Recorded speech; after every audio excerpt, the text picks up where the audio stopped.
Welcome back to Community and the Economy. In this lesson, we're going to be talking about public goods and services. The materials that you'll need for this lesson are pages 34 and 35 in your Citizen Guide, plus a sheet of paper and a pencil. In our last lesson, we talked about the circular flow of an economy and how entrepreneurs or business owners use different types of resources to create goods and services that they then sell to citizens in their community. Some of those goods and services are groceries, gas, toys, and clothes. Some of those services include haircuts, car repair, and lawn mowing. So who pays for those goods and services that we use? If you said we do, or my grown-up does, or my mom or dad does, that is absolutely correct. Now let's think about some services that everyone has the right to use. Some examples include schools, public parks, roads, and fire protection. These types of services are called public goods and services. And today, we're going to talk about how a town pays for these services. Public goods and services are provided by the government for the use of all of their citizens. So, how does a government pay for these goods and services?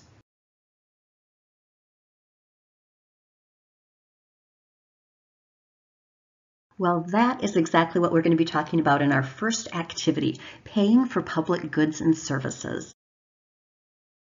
Congratulations, because you have been such a hard worker during these JA BizTown lessons.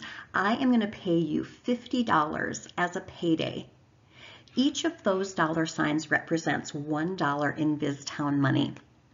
But just because you're a citizen and you've earned $50 as payment for your hard work, it doesn't mean that you get to spend all of that $50. As a citizen in your community, 12% of that $50 must be used to help pay for expenses at school, such as buses, electricity, textbooks, and teacher salaries. 12% of $50 is $6. So we're going to go ahead and use our red marker and cross out 6 of the dollar symbols. 50 minus 6 is $44. So you have $44 left in your paycheck. And thank you, this money will help pay the teachers here at school and provide for the electricity and supplies for everyone. So now you have $44 left of your paycheck. But wait, 10% of that needs to be spent to keep you safe at school. 10% of $50 is $5. You're going to be paying $5 to pay the policemen and firemen who keep you safe. So let's go ahead and take our red marker and cross out 5 of the dollar signs. And let's do the math. $44 minus $5 is $39. You now have $39 left in your paycheck. You now have $39 left in your paycheck. But before you can spend your money, there's one more amount that must be deducted. You must take out 8% to help pay for older people's retirement and for insurance in case workers become unemployed. 8% of $50 is $4. So we're going to take our red marker, cross out 4 more dollar signs, and then let's do our math. $39 minus $4 equals $35. You have $35 remaining from your original $50 paycheck. So now let's figure out what percentage of your paycheck was deducted. So if you look, we took out $6 plus another $5 plus another $4, which was a total of $15 out of your original $50. $15 divided by $50 is 0.30. A total of 30% of your pay was subtracted. Can you guess what the money that was subtracted from your pay is called? If you said taxes, you are absolutely right. Taxes are payments that most citizens and businesses are required to make to a government to pay for goods and services. So let's review again what taxes were deducted from your paycheck. $6 was deducted to help pay for the school expenses in your community. $5 were deducted to help keep your school safe by paying for policemen and firemen. And $4 was deducted to help pay for older people's retirement and unemployment insurance. So your paycheck was for $50 originally, and that's called gross pay. Gross pay is the money you earned before taxes. Net pay is the amount of money left after taxes were paid. So your net pay after taxes was $35 in this activity. Now that we know that taxes are being deducted from our paycheck, let's have a discussion about where our taxes go in a community. So let's talk again about the free enterprise system. Remember, in a free enterprise system, businesses sell goods and services to people. These businesses are selling private goods and services. These are goods and services that have a price, which can sometimes restrict some people from getting them. Some examples of private goods and services would be like toy stores, barbershops, or even animal shelters. However, in some cases, citizens can receive goods and services that they cannot pay for because of the generosity of others. When citizens give of their own resources to help others in need or to increase the well-being of others, it's called philanthropy. Philanthropists often contribute to things like parks, hospital wings, and libraries for public use. There are also some goods and services in an economy that have special characteristics.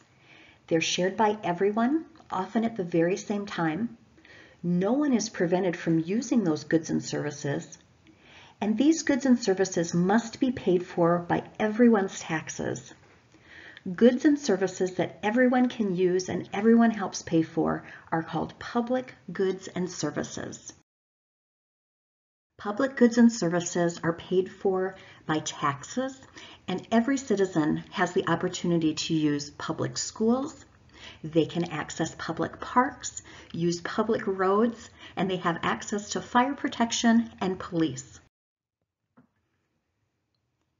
Now let's take a look at page 35 from your citizen guide. This is called a Venn diagram, and you can see that there are two circles that overlap in the center. With this exercise, I would like you, if you don't have a paper version of this, I'd like you to take out a piece of paper and a pencil and go ahead and draw a Venn diagram on your piece of paper.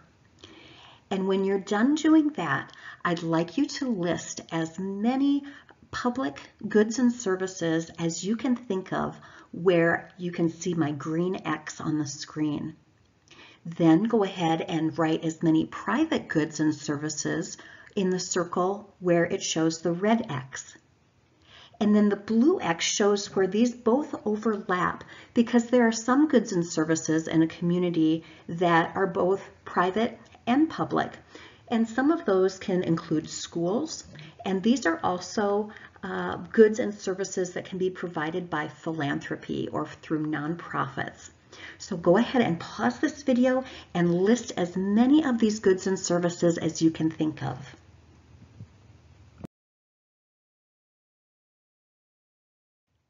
So let's see if some of your answers match mine.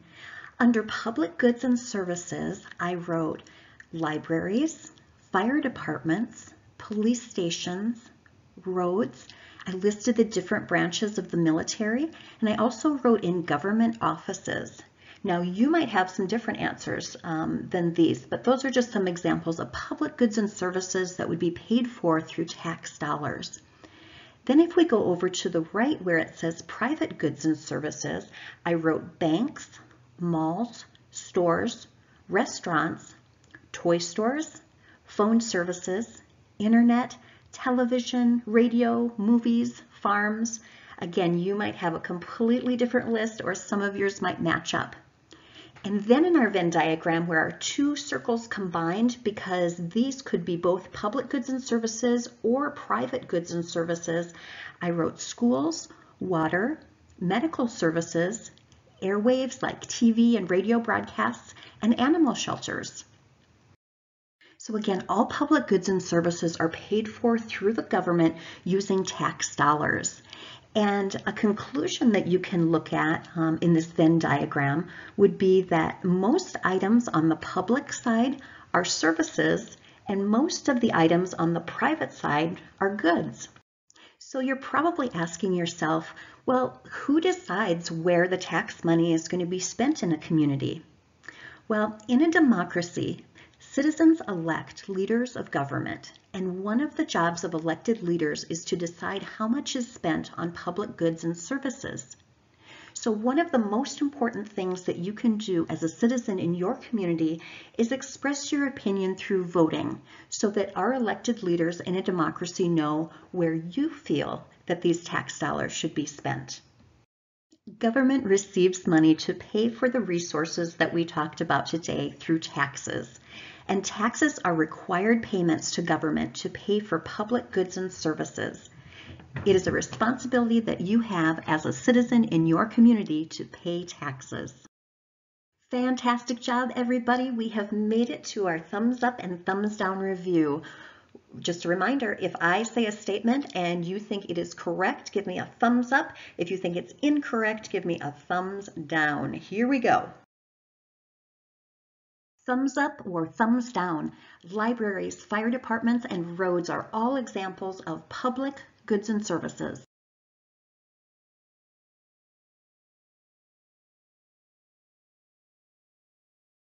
Thumbs up or thumbs down. The military, banks, and malls are all examples of private goods and services. Nope. The military is paid for through taxes, therefore it is a public good and service. Thumbs up or thumbs down. In a democracy, citizens elect government leaders. Elected leaders decide how much to spend on public goods and services.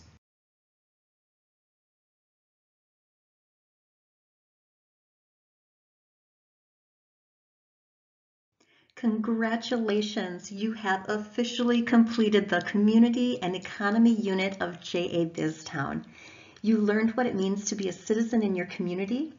You tackled the circular flow of economic activity and examined the movement of goods and services through a community. You even got to learn about paycheck deductions and why paying taxes is a necessary part of a democracy. Take a minute to pause this video to share this family newsletter with the grown-up at your house. They are going to be so proud of you. Our next JA BizTown unit is super fun. It's all about work and career readiness. We're going to talk about your interests and skills, and you'll have the opportunity to apply for a job.